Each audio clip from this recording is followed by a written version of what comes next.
Yo mga idol, kamusta na? Kai Soto update naman tayo ngayon. Pero bago tayo magpatuloy, please don't forget to like and subscribe and pahit naman po ng notification bell para updated kayo sa ating mga daily Kai Soto update. So Kai Soto hinangaan nga po sa naging performance niya kahapon sa laban kontra sa koponan ng Shinshu Brave Warriors, no? At nakita naman natin kung paano niya talaga sinabayan, no? Itong si RJ Abarrientos. Itong si RJ Abarrientos kahit maliit, no, napakalaksing kumilos. Ganun din ang nangyari kay Kai Soto. Maraming nakapansin sa full performance na pinakita ni Kai, which is mas lumiksi at mas bumilis ang galawan ni Kai Soto. Sa loob ng 13 minutes of playing time, may nakapagtala si Kai Soto ng 9 points and 6 rebounds, and so far, no, so good. Napakaganda na at mataas na stats na yun para sa ating pambato na si Kai Soto.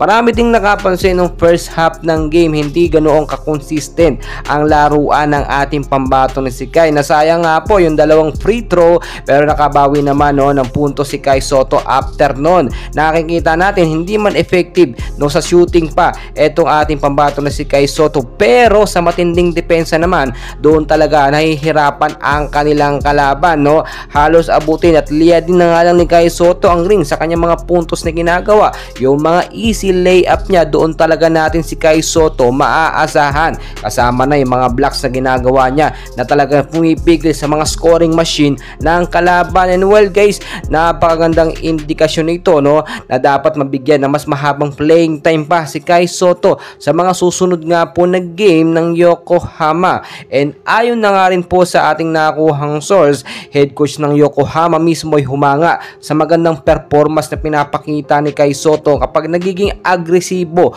ang kanyang mga galawan. Napansin natin, no, kapag mabilis na ang laban, no, mga crucial and intense game, pagdating ng third at fourth quarter ng game, no, diyan po talaga kinakailangan mas ibabad at ipasok si Kai Soto. Kumbaga, mas umiinit na doon si Kai Soto. Nakita nyo, wala pa rin po sa starting 5 line up etong si Kai Soto. At question po yan sa mga fans, no, kung bakit hindi ipinapasok, dahil kailangan talaga sa first half ng matinding depensa ng Yokohama para hindi maka-score or mahirapang maka-score ang kanilang kalaban.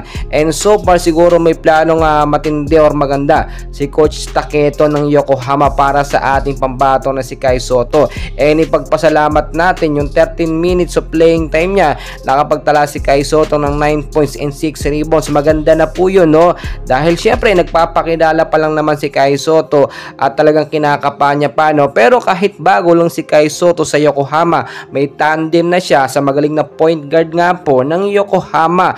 And please guys, don't forget naman po to like and subscribe para ma-update ko kayo sa mga susunod po na Kai Soto update natin. Maraming salamat.